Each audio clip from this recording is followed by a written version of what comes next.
Добар ден, почитувани. Ова е најновата Телма амбуланта. И овој петок емисијата ја реализираме во соработка со клиничката болница Жан Митрев. Има луѓе кои со месеци, па и со години, живеат со болка од расипани заби, воспаление и оток. И сепак не одат на стоматолог. Не затоа што не знаат дека треба, туку затоа што стравот е посилен. За стравот од стоматолог кај возрастните, компликациите поради одложувањето на прегледите и интервенциите, како и современите пристапи во стоматологијата за обезболување. Зборуваме со доктор Александра Митева, орален хирург. Останете на Телма, а вклучете се со ваши прашања во програма.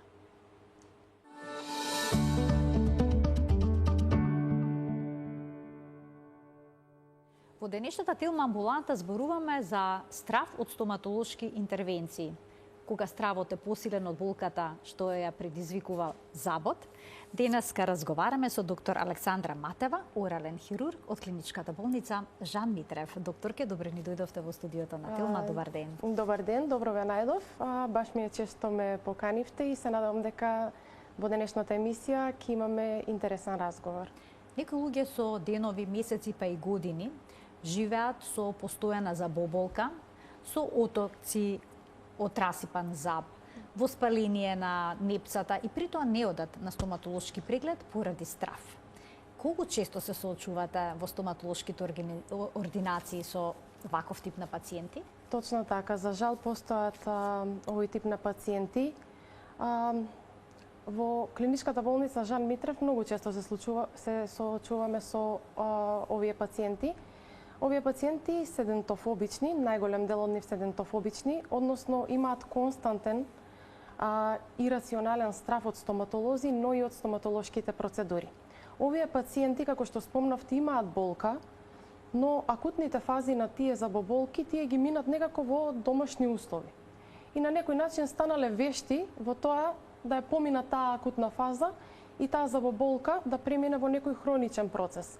Тоа се случува на повеќе заби и тие со години живеат во една таква состојба. Што прават во тие моменти? Земат на своја рака аналгетици, антибиотици? Како што кажав, станале вешти во лекување на забоболка. Земаат и антибиотици, аналгетици, подоцна самата забоболка, пулпитот добива хроницитет.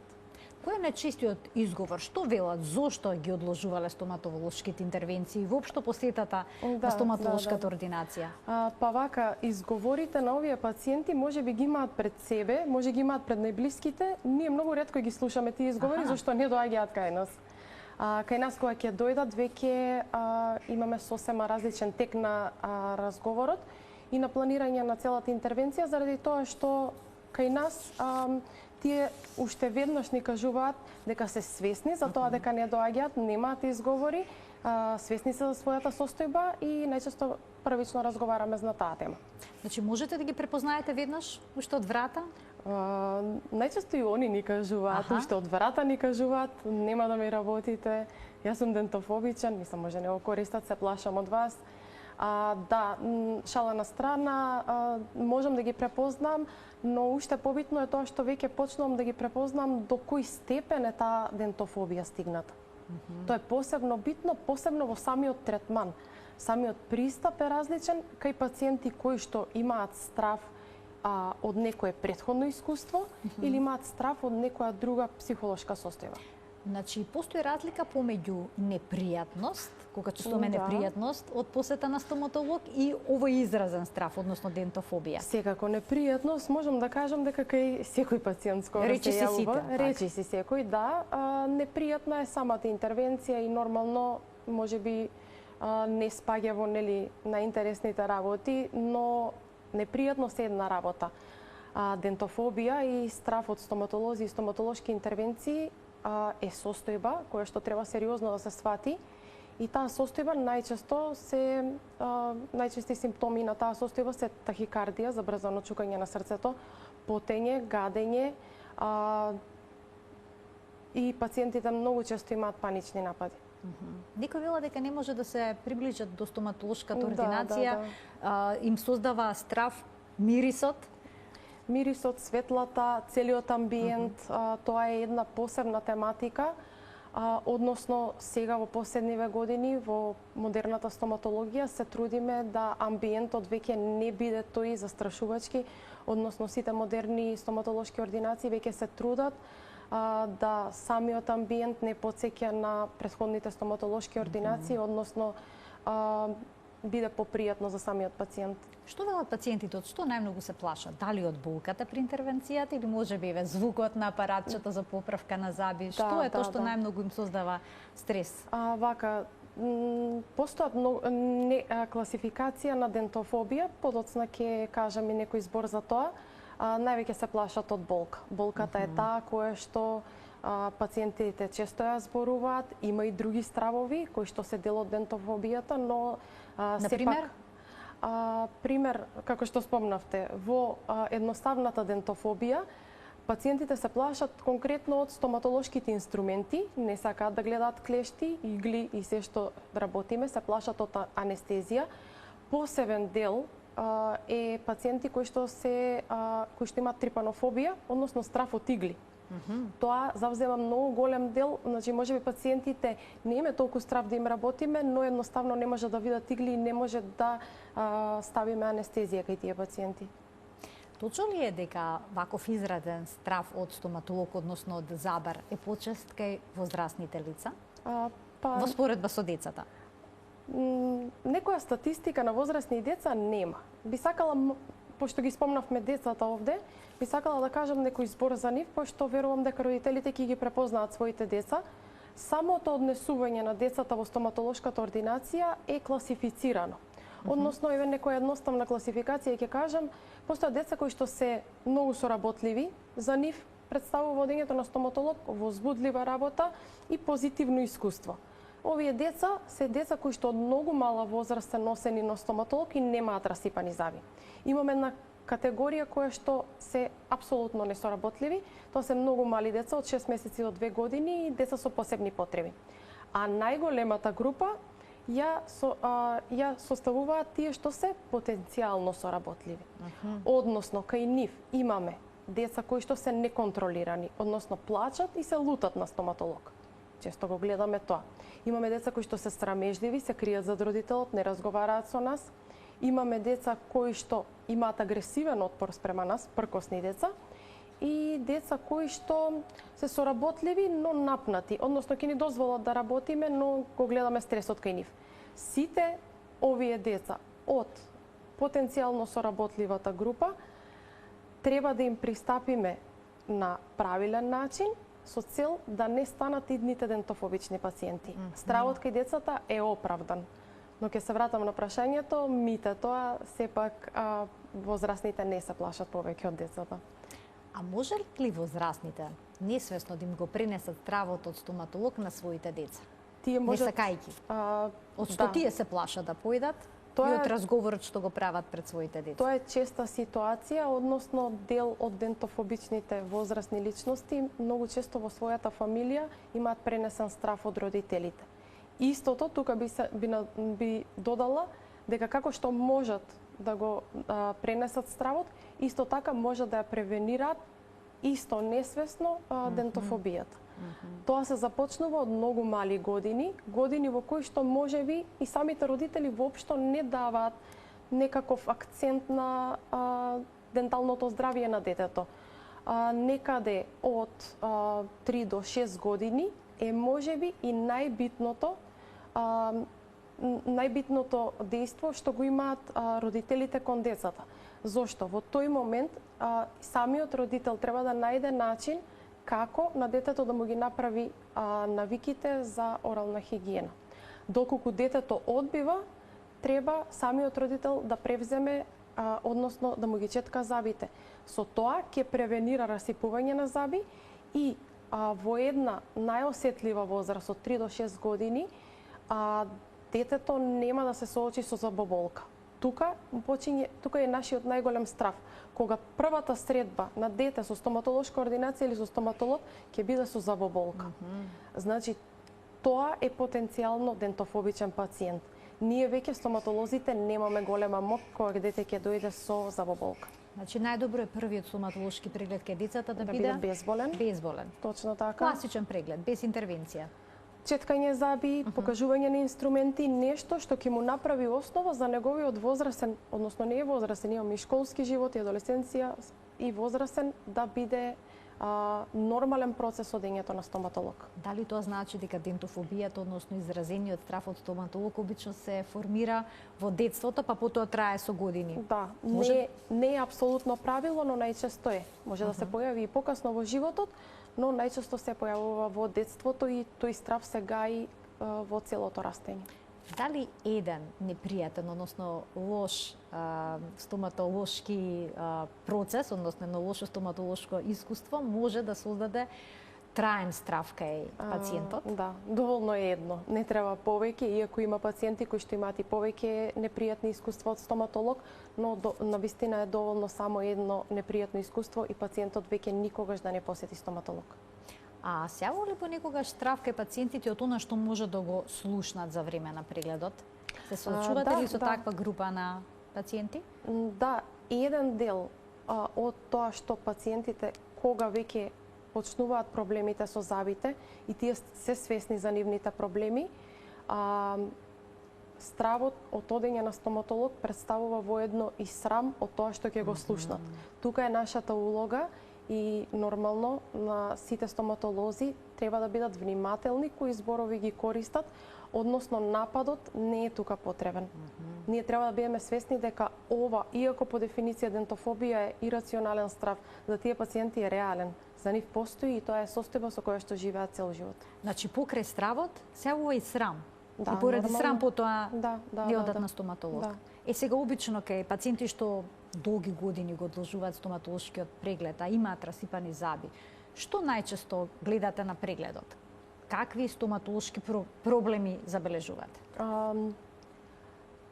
Зборуваме за дентофобични пациенти и јас би ставила тука група на возраст од 25 до 50 години. Тоа е најчестата група. Они се веќе возрастни и свесни за своето орално здравје. Кога доаѓаат кај нас, ние тоа што го гледаме не е едноставна процедура, не е чистење завен камен или промена на некоја пломба. Најчесто наидуваме на повеќе расипани заби, потребни се мултипни екстракции и многу поправки на заби. Вадење на заби, екстракции, така? Извинете, да.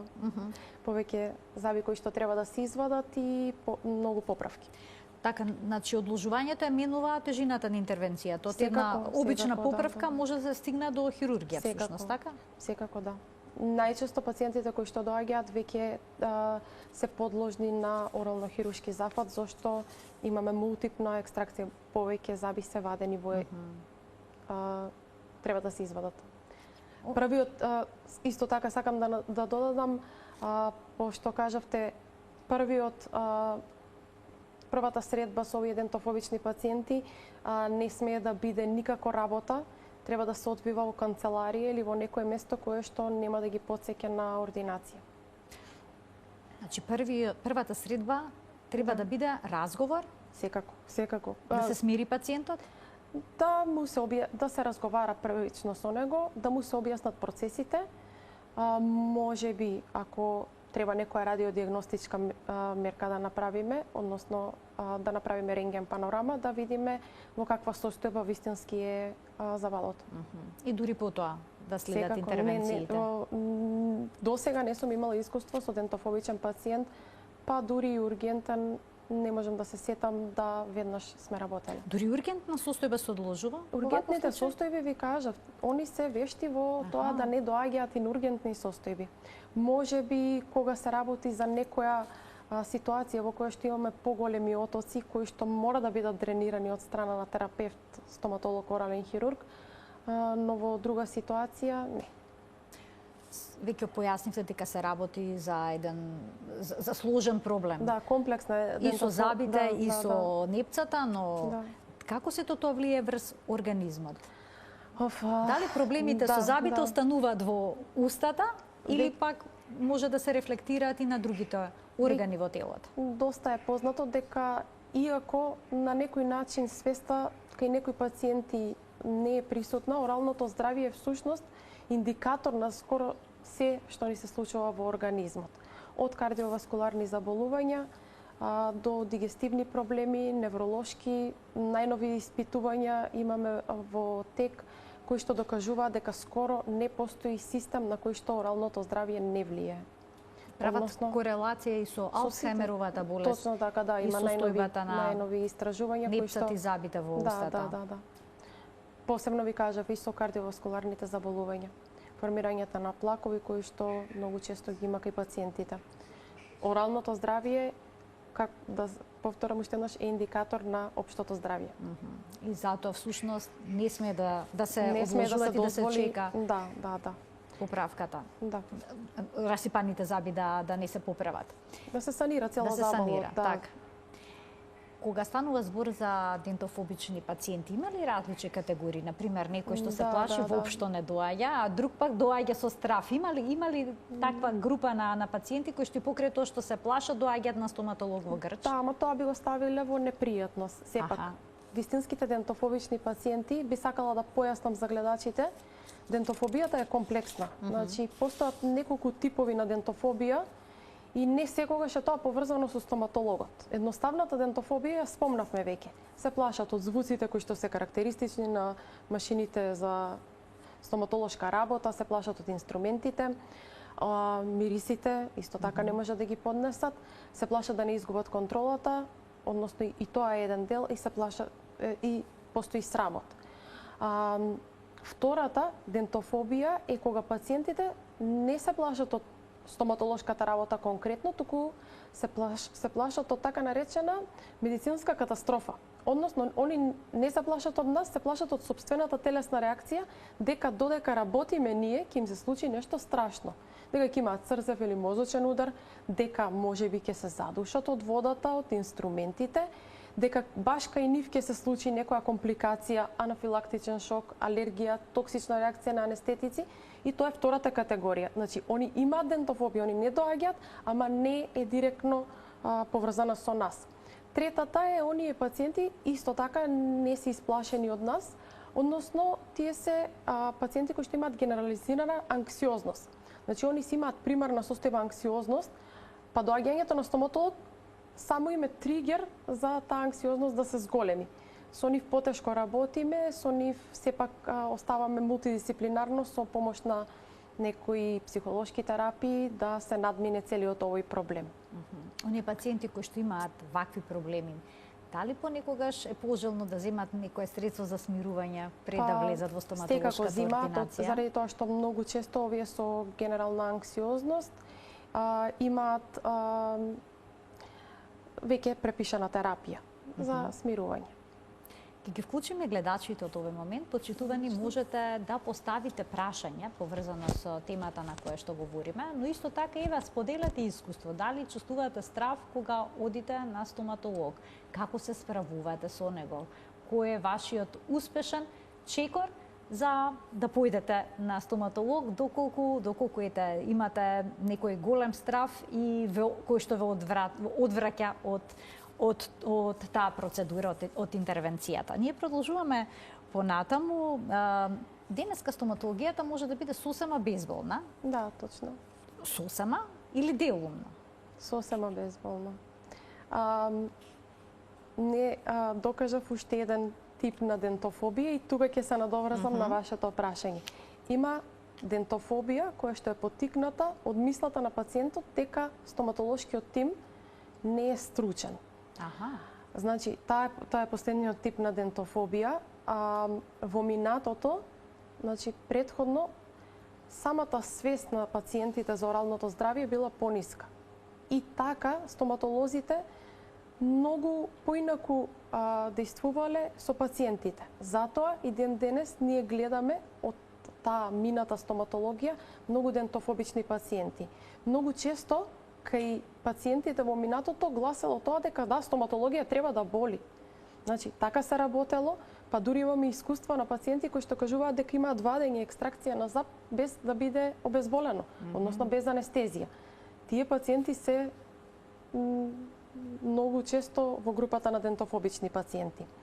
Да, модерната стоматологија се заоснова на комфорот на пациентот, односно многу повеќе внимаваме дури и при најмали, значи повторувам, и при најмали интервенции, некоја површинска пломба или чистење замен камен доколку има потреба, да се стави некако тип на локален анестетик. Значи, локалниот анестетик обезболува целосно и може да се работи. Освен ако пациентот нема страв и од анестезија. Точно како што кажав, од иглиот анестезија, да. Комплексна знае да биде вашата работа. Да. Посебно на оваа тематика која што може уште да зборуваме и искуства и начини на лекување на целата оваа состојба. Во однос на локалната анестезија. И таа се аплицира со игла. И таа се аплицира, точно така. И може пациентите од тоа да се плашат, посебно кога имаат гнојни подрачја, знае анестезијата, како што е познато, да не делува. Не дека терапевтот не знае да ја стави анестезијата, во гнојни подрачја дејството на анестезијата е помало и некогаш и забрането да се аплицира таму анестезија. Во однос на безболноста постојат и други методи, односно во методите на лекување на дентофобијата, фармаколошкиот пристап е еден од пристапите. Односно, постојат неколку типа со кои што пациентот, еден го споменавте, тоа е премедикација, односно најчесто пред интервенција на пациентот му се препишува некој седатив и 30 до 60 минути пред интервенцијата го зима седативот, со што имаме помирна работа, но тоа не е секогаш доволно за пациентите со дентофобија. Затоа постои блага седација, потенцирана седација, општа или генерална анестезија и гасот за смеење, кој што е попознат во јавноста, тоа е инхалирачки газ кој што помага во анксиозноста да се намали анксиозноста на пациентите. Го споменавте гасот. Да. Можеме да видиме видеа на социјалните медиуми како луѓе по стоматолошка интервенција зборуваат неповрзано, се смеат. Тоа е тоа? Не, гасот за смеење има единствена улога додека пациентот го диши, само тогаш има дејство. По завршувањето едноставно Колку време по завршувањето на интервенцијата се смирува? 10 минути се сосема доволни за пациентот веќе да си биде самостојно да може да ја напушти ординацијата. Пациентот се смее за време на интервенцијата? Па не, само не е толку типична таа анестезија кај нас. Да, тоа сакам да кажам, во секаде во светот, Европа, гасот за смеење, диазотоксид е многу голема примена има. Многу често се применува скоро во секоја ординација, дури и најмала ординација, може да има една ваков апарат, пошто е, морам да кажам, целосно едно од најбезбедните начини за намалување на анксиозноста е гасот за смеење. Односно, како што кажав, тој делува само моментално додека се инхалира. Кај нас е ретко, односно сега донесен и немаме пракса и немаме култура. Тоа е култура која што почнува исто така од најмали години, односно децата, да речеме во Америка, кога ќе отидат на стоматолог, тие веднаш знаат од првото одење дека нив им се става тој газ за смеење. Дали вистина пациентите се смеат, не е наречено така, зашто пациентите се релаксирани. Да, може да има некоја насмевка, но не е тоа некое хистерично смеење или не знам како го замислуваат луѓето. Често се користи за вовед во анестезија. Односно да го смират пред да му се даде анестезијата. Значи целта е смирување всушност на пациентот, така, да. А не обезболување. Не, анксиозноста се намалува и нормално со самата анксиозност кога е намалена, има помало чувство на дразби. Каква се локална анестезија може да му се даде на пациентот? Локална анестезија? Има една што се прска? Да, таа е површинска, односно таа е само надворешна. Повеќе психолошката или реално обезболува? Реално обезболува, секако, да, реално обезболува, но од зависност на интервенцијата таа не е доволна за стоматолошки интервенции. Продолжуваме понатаму, но ќе му дадеме предност на гледачот да постави прашање, можеби ќе сака да сподели искуство. Добар ден. Добар ден за првиот гледач во денешната Телма амбуланта. Добар ден. Поздрав до вас и до докторката. Ви благодарам, повелете. Сакам да малце од темата, може би страф од стоматолог, ќе избегнам, меѓутоа имаме проблем со правевме орална хирургија на запосница и сега син ми чувствува некое си трпнење, ладење на на долната вилица на устата, на предниот дел од устата. Операцијата е правена пред 45 дена, да речам, и до кога тоа би можело да трае и дали е повреден нерв, ме интересува. Аха. Докторката е Просто- орален хирург, така што веројатно ќе ми некој подпрашање, Да, уште нешто ви не, интересира ја- или ова е сосема доволно? Дали интервенцијата беше хируршко вадење на умник, така? Да, Како што разбрав? хируршки беше отстранет или со класична стоматолошка интервенција беше изваден забот? Не, хируршко отстране. Значи Сат и хируршко половина отстранување. траеше операцијата. Добро? Да. Добро, во ред. Во ред, ви Да. благодарам за вклучувањето во програма. Се работи за една состојба, самите сега е малку надвор од темата, но секако да ја одговорам на гледачот што се јави. Самите умници, третите молари, се често поставени длабоко во вилицата и често се во некаква корелација со еден нерв кој што мине во долната вилица. При хируршка екстракција, многу често, дури и многу да била едноставна и сето тоа да е нежно направено, знае нервот да реагира одредено време. Тие се некои транзиторни состојби, така да треба да се обратат кај хирургот кој што го вадил забот со соодветна терапија. За кратко време тоа трнење треба да го снема и да си биде се во норма. Значи има терапија која што би Има можело да се терапија, да. дава. Засилена терапија на витамини, антиинфламаторни лекови и се тоа што ќе препише самиот стоматолог. Само е подобро ова, кога ме прашавте за терапија, не е баш место да ја кажувам Така, јасно, терапијата, но ме разбирате. постои. Постои терапија, да. Дали овој проблем може се јави и со вадење носмица на горната вилица? Поретко, зашто? Поретко. Да. Значи почесто на долната. Добро, да вклучиме уште еден гледач. Добар ден. Во програма сте, повелете. Добар ден, водител, до вас и до докторката. Имаме проблем, не ве слушаме најдобро. Се надевам дека ќе во... Поздрав до докторката и до вас, водителката. А ви благодарам, поздрав и до вас. Едно прашање до докторката. Имав предните запи на горната вилица, ми спочна да ми се ваква, Да ви се клатат. не да се клатат, да се искривуваат. Да се искривуваат. Добро. Да. И појдов на матичен лекар, ми ги снимаше забите, ми рече сум имала долни заби под другите заби. Добро. И потоа викам што треба да се лечи или нешто, още ми се криваат и вилицата и забите. И тој ми даде, вика не треба ништо, ми даде вибрицилин, антибиотик, 5 дена пиев, отидов кај него, ми ги сошила и ми стави други, ама сега гледам проблеми па ми отвара. Да немате Вилицата ми се криви и ми отекува. Да немате некој прашање? Ме интересира, предните заби се ваши и се клатат, а Не се клатат, не. Моите забита не се клатат. отекуваат околу Да, лепцето? вилицата. Да. Лекувани се тие заби некогаш? Не сум имала проблем никогаш. Од март месец почна така да ми се криват. Отидов на матиче Добро. и ми стави други заби, ми ги ишила и ми стави други заби. Ја рече, докторе, не е до забите, ова е до вилицата. Вика, не е вика до вилицата, ајде вака, ама гледам сега пак проблеми ми прави. Ама ставивте вештачки заби? Да. Готово, Вештачки заби? Да. Добро, да. Вештатки, ама тие шилците ми стојат моите заби. Да. Добро, значи навлаки на забите. Навлаки, Да, да. навлаки на Ама нисам забите. видела Добро, и таму. покрај тоа вас Коронки, ви да. се криват. Добро, ве разбравме. Кривите и вили- Ви благодарам за вклучувањето во програма. Сега ова вака малку телефонски. Да, генерално разбирам за што се работи. Ова е најчесто поврзано во некоја возраст, кога имаме веќе напредната пародонтопатија, самите заби почнуваат да мигрираат. Односно, често пациентите, како што објаснуваше пациентката, почнуваат да се движат и едноставно и естетски веќе тоа не им се допаѓа на пациентите.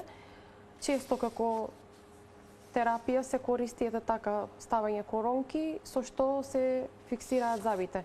Но ова не е проблем кој што можеме да го решиме овде, односно треба пациентката да се јави кај матичниот или кој да ги местел забите. Треба да се види што не е во ред, односно дали може би има проблем со нервот на забот. Аха. Да. А парадонтопатијата, односно проблемот со непцето, исто така бара лекување, доколку е присутно? Да, парадонтопатијата бара висока орална хигиена, чистење на забите. Таа е нелечлива, односно не може никогаш докрај да се излекува, но можеме да ја успориме целосно. Ке пациентите како што се дава локална анестезија, колку често се изненадени кога ќе сватат дека интервенцијата била многу полесна од она што очекувале? Па, многу често се изненадени, посебно, како што кажав, ако во минатото забите ги поправале без анестезија. Односно, се прашуваат зашто чекале до сега? Да. А како што кажав, протокол на модерната стоматологија е обезбелување на работно поле. Значи, прво почнуваме тоа, па потоа работиме. Така превенираме непријатни искуства кај пациентите и така превенираме идна дентофобија. Што доколку локалната анестезија не успее да постигне целосно обезболување?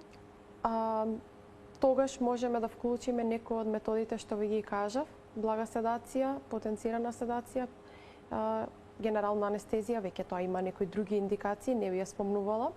Но во однос на дентофобичните пациенти и претходно спомнавме, тие пациенти кога доаѓаат кај нас немаат едноставни проблеми, имаат сложени и проблеми кои што треба многу часови работа и многу третмани.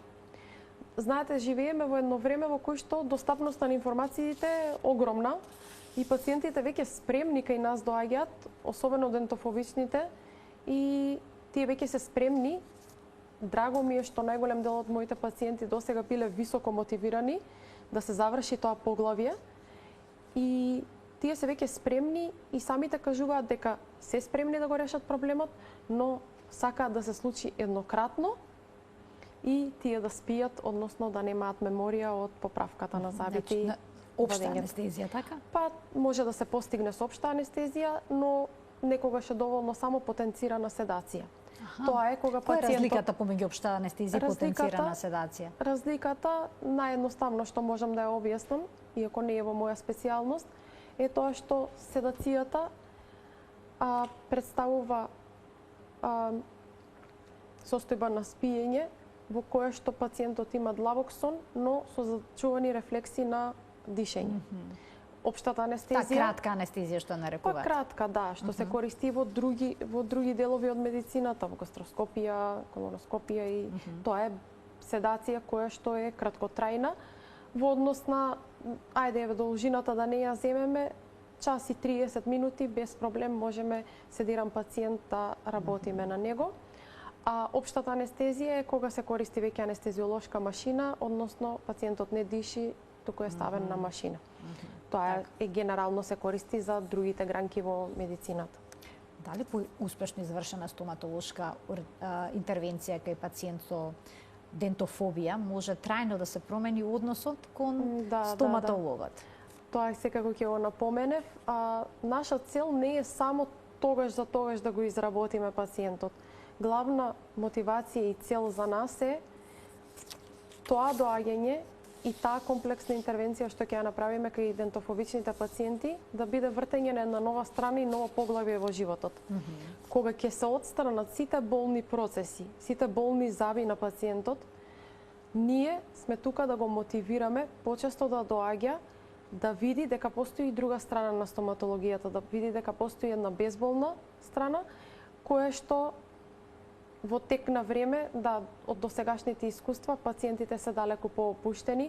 Целосно не е исчезнат стравот, морам да признам, но едноставно за нив се далеку повеќе мотивирани, веќе ниту еден заб да не се расипе. Споменавте дека се мотивирани повеќе ниту еден заб да не се расипе, дали тоа значи дека почнуваат редовно да доаѓаат на контроли, редовно да чистат забен камен? Генерално што сме имали искуство по досегашните пациенти, многу почесто доаѓаат. И на контрола, доволно е некогаш и на контрола да сакаат да дојдат, да видиме дека се е во ред.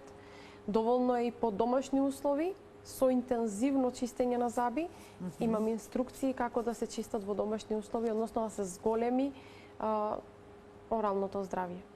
Што најчесто советувате? Како во домашни услови да се одржува таа хигиена? Може ли забниот кабен во домашни услови да се отстрани? Бидејќи на интернет може да се купат. Да, добро. Ако има некој пациент, прскалки. Да, водените прскалки, Airpick, Airflow, што се доста солидни. Сега пак ќе кажам, тие на интернет си има овластени компании кои што ги продаваат. Тие често се користат кај пациенти со импланти, макар да може и на природните заби, под притисок под вода и воздух, овозможува чистење таму каде што навистина пациентите многу тешко со четка можат да поминат. Многу често, што рековте, пациентите не се свесни дека треба да минат со конец, да плакнат, интрадентални четкички да користат. Значи, постои една посебни инструкции кои што се дава на овие пациенти да го зголемат нивното орално здравје и оралната хигиена да ја подобрат.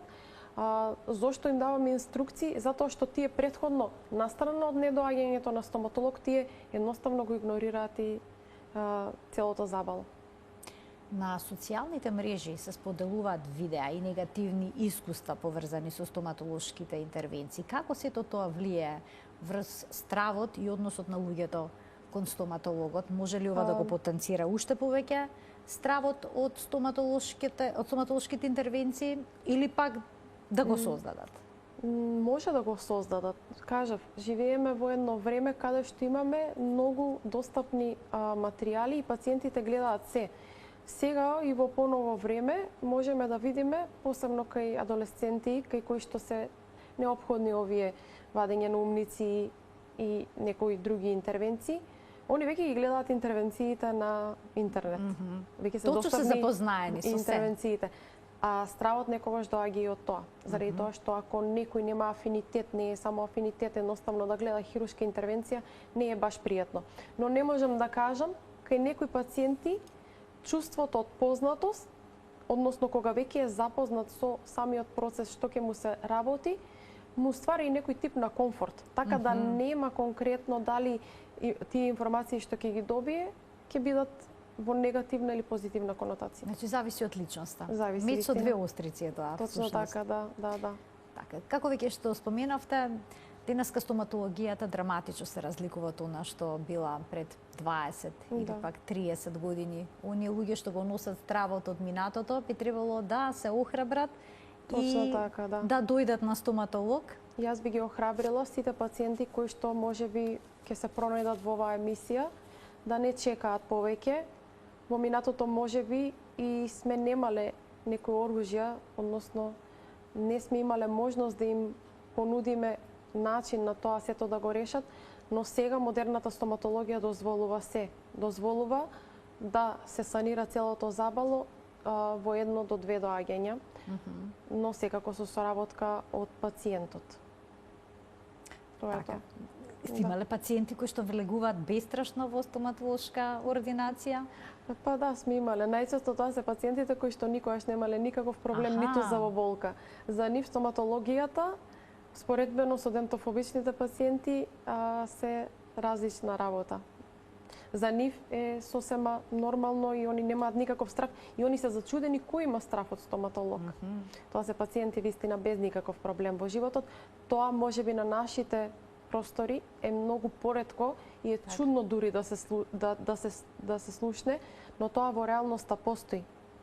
Постојат луѓе кои што немаат ниту еден расипан зап и треба да се цели кон тоа, затоа и апелирам до сите родители, уште додека детето не е свесно за себе, уште додека се во млечна дентиција, да внимаваат многу на оралното здравје кај децата. Така. Оралното здравје е клучно и за убава насмевка, но и за целокупното човеково здравје. Вие сте меѓу другото орален хирург. Се плашат ли пациентите од хируршките зафати во устата? Да, можам да кажам дека можеби и самата терминологија влие. Овде би сакала да ги спомнам една група на пациенти, тоа се деца, односно пациенти во школска возраст, тоа се пациенти во мешовита дентиција. Значи имате и млечни и трајни заби? Да, во исто време, да, ги имаат и млечните и трајните заби. Кај овие пациенти, Постојат хируршки интервенции кои што треба да се направат точно во тој период. Тоа е многу комплексно заради тоа што детето е во еден збунувачки период и е малку тешко да му се објасни дека баш треба точно тогаш во таа година да се направи таа орално хируршка интервенција. Така да, како предизвик би го кажала ова, дека постои страв посебно од орално хируршките интервенции. Што најчесто работите ке помладите пациенти? Дали тоа вадење, екстракција на осмици, тебе пред малку ми се јави загрижена мајка? Да, тоа се најчестите интервенции, но имаме, како што кажав, имаме интервенции кога самите горни тројки, тие се најчести заби, канините, не се правилно поставени. Па со помош на ортодонско орално хируршки метод, тие се влечат од коската да дојдат во забниот низ. Тоа е најчесто во одредено време треба да се направи тоа. Затоа и е комплексно настрана од интервенцијата, комплексно е да му се објасни на детето сето тоа. Јас ви благодарам многу за вашето денешно гостување во Телм амбуланта. Одбравте на вистина важна тема, бидејќи стравот од стоматолог е присутен, исклучително често. Не сум сигурна дали одговорив на сите прашања. Стварно е обемна темата и би можеле уште многу да разговараме, но ги охрабрувам уште еднаш пациентите кои што осеќаат или знаат дека имаат ваква состојба, да не посетат во клиничката болница Жан Митрев. Така, секогаш првата средба е разговор, секогаш, а потоа следниот чекор е интервенцијата. Еве да знаат и тоа да не им представува некаков притисок и страв. Ви благодарам уште еднаш за гостувањето. Почитувани доктор Александра Матева, орален хирург од клиничката болница Жан Митрев, беше наша гостинка во студиото на Телм. Ова воедно беше уште едно издание на емисијата што го реализиравме во соработка со оваа приватна болница. Ви посакувам пријатен ден.